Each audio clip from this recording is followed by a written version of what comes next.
When we got home from Slugfest down in Kentucky, the first thing I wanted to do was go visit Uncle Bob. He's been in and out of the hospital twice since last week, struggling with his heart going into AFib. I had planned on going to visit him at the hospital at St. Anne's in Columbus, but I got a text this morning that they shocked his heart back into rhythm and sent him home. So I immediately hopped into Malibu and I start making my way north to go visit him. I was about halfway to Bob's house when I got a text from Bob saying, "Don't meet me at the house, meet me at the shop." Now Bob's supposed to be taking it easy, and he told me he was pretty tired from being shocked and all the treatments that they gave him at the hospital, but he can't stay out of that machine shop. Now I explained to him that Jimmy Dale already went home and we're in no rush for his engine. But according to Bob, it's more stressful sitting at the house worrying about the work that he's not getting done than it is to actually just go up there a few hours a day and whittle away at everything that he's got sitting there waiting on him. When I got to the shop, he was sitting in a chair working on one of Jimmy Dale's cylinder heads, doing a valve job on it. He's already got both heads milled the exact same amount, and he's working on touching up valve seats.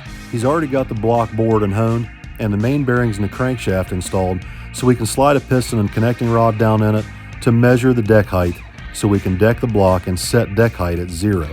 Bob measures the deck height on each corner of the block and records how far down the piston is below the deck so he knows how much to take off the deck surface. I told Bob he probably better get back to the house and sit down in a chair for a little bit, and that's when he showed me the paddle marks on his back and on his chest from where they'd shocked his heart back into rhythm yesterday morning. You're supposed to be at home taking it easy. I'm taking it easy. I'm just not at home.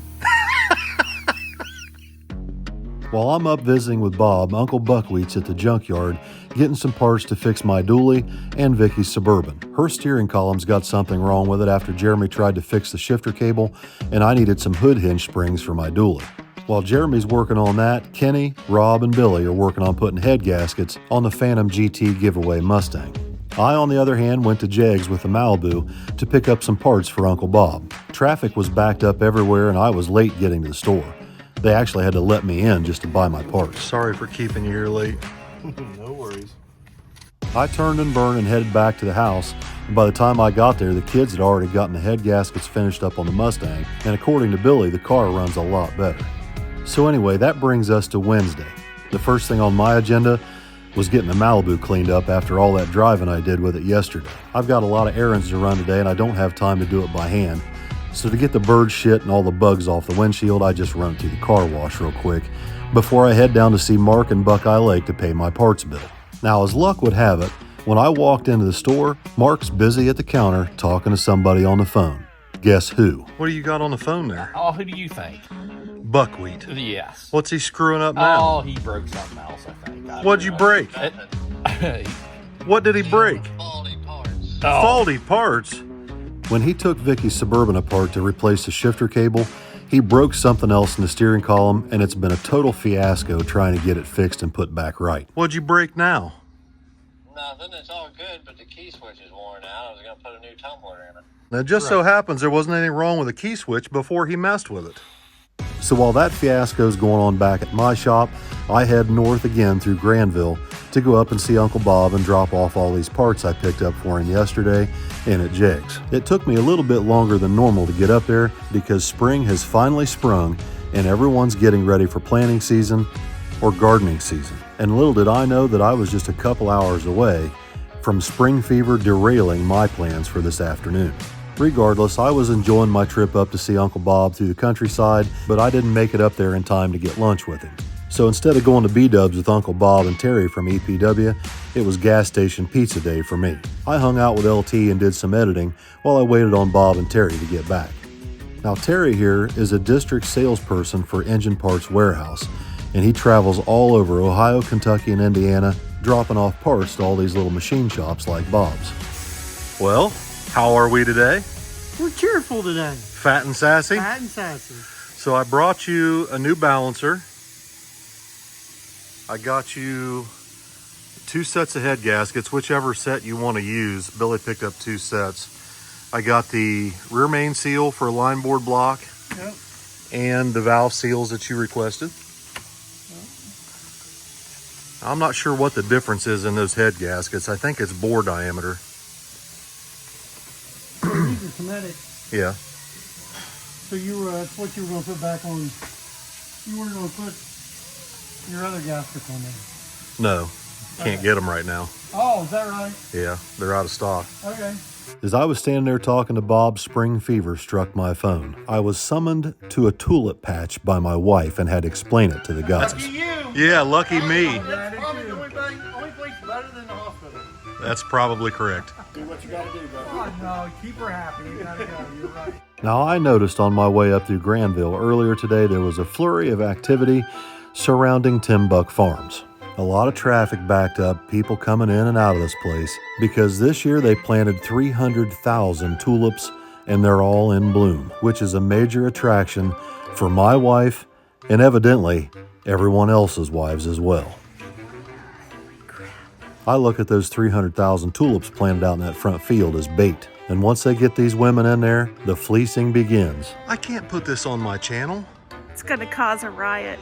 It is. Look, if I put this on there, They're gonna flock to everybody's Granville. wives is going to drag everybody out here to this, and I'm going to have to answer for it. Yep. But we're approaching Mother's Day, so you're doing the prep work for everybody. So after a tour of the greenhouses, it was time to head out to the tulip patch. What do you got there? Give me your paw. What? Usually it's an armband for racing. Today it's for tulips. This is what we call a Vicky Day. Now I'm going to tell you right now, when somebody plants 300,000 tulips out in a field and invites women to come pick them, it's like giving catnip to kittens. It's literally a man trap where honeydew lists are born. And I was losing hope for humanity when I noticed they had a sign posted explaining how to pick tulips. Reach down, pull, twist, and repeat. As many times as you like.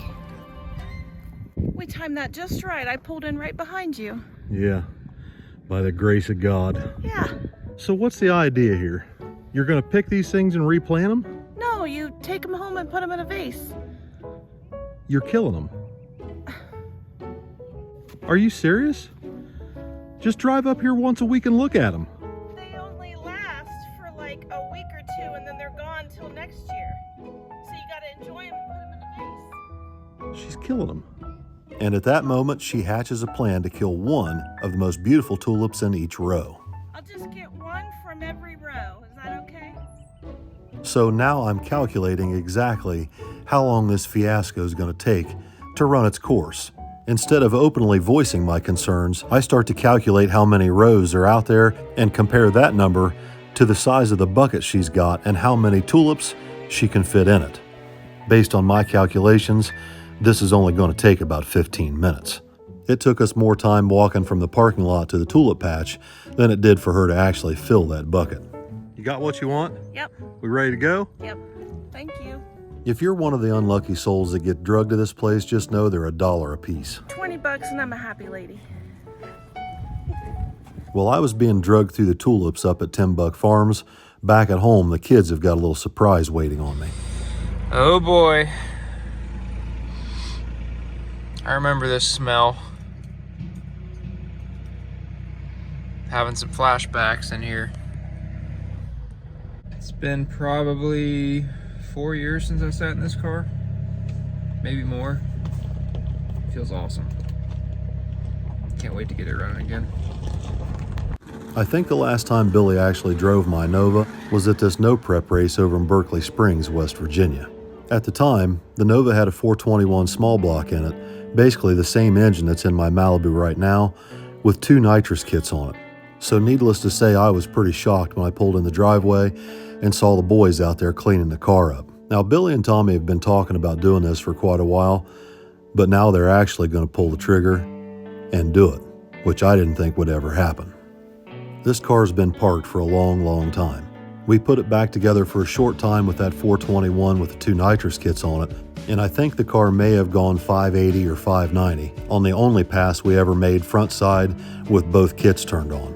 I never really had the money to put into the upgrades for brakes and everything that the car needed, and then by the time Tommy was coming up and getting ready to race, we pulled my car apart to use the engine and transmission in his blue S10. Since then, the car has either sat outside or parked under the lean-to out back until today, and time and nature have definitely not been good to it.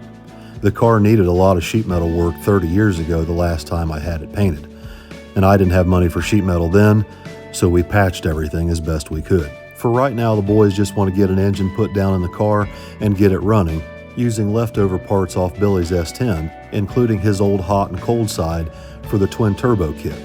So last night after we pushed my Nova in the garage, me, Billy, and June Pup took the 64 down to Billy's shop and dug out all his old blow-through carburetor parts and ignition system, as well as the headers and the turbos. How did we ever win races with that? Sometimes simple is better. I mean, we didn't have a bunch of different sensors and things, different stuff that you can't tell what's doing what sometimes. Sometimes you got an issue here and you got multiple different things going on, but this, it either run or it don't. Fuel, spark, and air, it's gonna run. Simple. The only bad thing about it is you don't have any data logging. But for what we're doing, under 20 times reduced the car, I think it's necessary at that level. We ran. I feel like 520s and slower, you don't really need the fuel injection and all that bullshit, but I mean, we probably could have been going faster with the carburetor, but we just needed more data. You could run the carburetor with the Holley. Nothing says you can't do that. Just don't use the injector part of it. But, you know, it's all here. Might as well put it to use.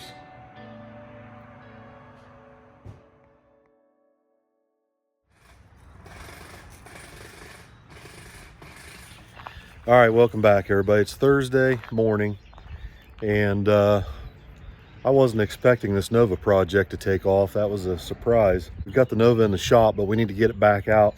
I got to get Jimmy Dale's Mustang shoved in there, and I want to take the Power Glide out of Jimmy Dale's Mustang so I can take it and my old 700 R4 back up to Dion, drop them off, and get them freshened up. I'm not sure when Jimmy Dale's going to be back. I don't know. We're just kind of playing that by ear. Bob's still working on his engine a little bit at a time. You know, he's not really able to work like he has been. He's trying to take it easy up there, working just a few hours a day. But I definitely want to get this Power Glide pulled out of Jimmy Dale's Mustang, get it up to Dion so Dion can straighten it up, freshen it up, and get it ready for him when he comes back. We're having a slight issue in the shop here where the Nova's giving us trouble. We went ahead and put the Kragers on Jeremy's S10 pickup and put my original Krager 5-spoke, look like drag stars, back on the Nova. But the Nova has a factory 12-bolt rear end with, I think they're Mosier axles, and it has screw-in wheel studs. So evidently when the wheels got swapped around on the Nova back there in the lean-to, a couple of the axle studs on the rear axles got backed out or backed in, whichever way you want to consider it. And when they pulled the car up here yesterday with the tractor, of course they wouldn't have known, but the wheel studs got a hold of the C-clip eliminators and it actually bent the studs, so now the studs won't come out and they won't go in. So, oh boy, we're gonna have to cut these studs off to get them out just so we can move the car. Whoever ran this stud in there bent the, when we went to go pull it out of the shed, it grabbed a hold of the rear axle and the stud, that's why it's not coming. The stud's bent? Yes. Wonderful. Look at the axle. I'm gonna have to cut it off and try to thread it out this way.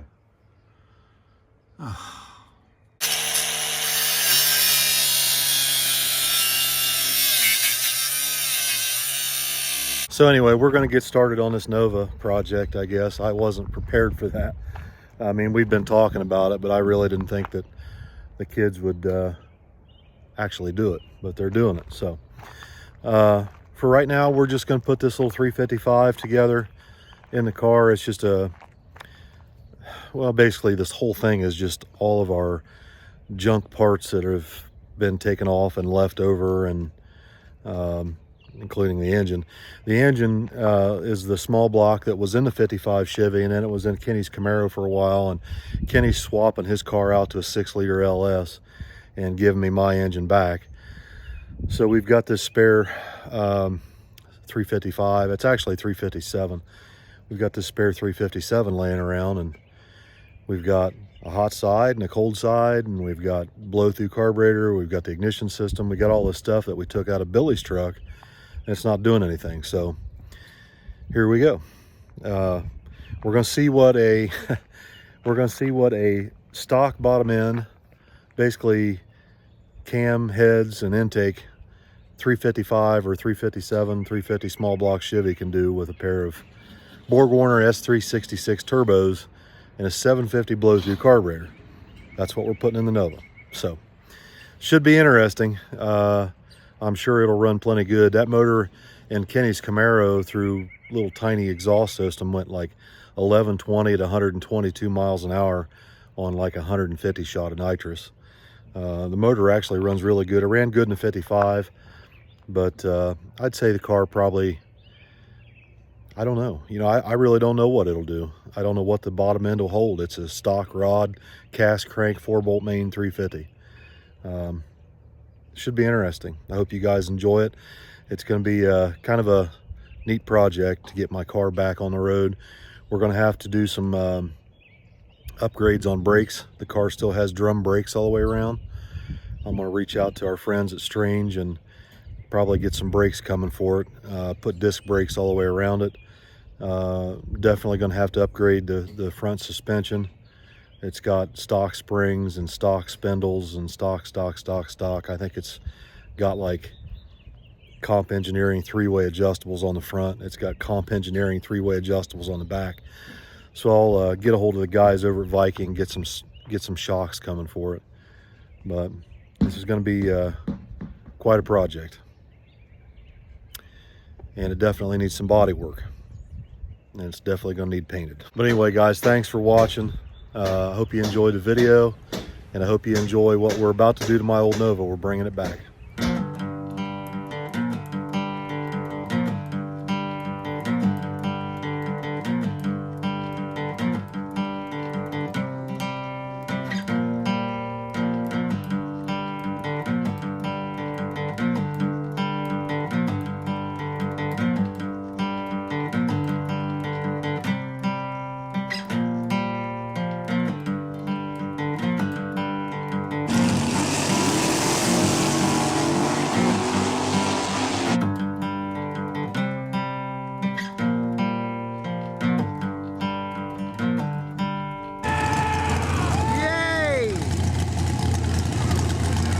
Somebody go.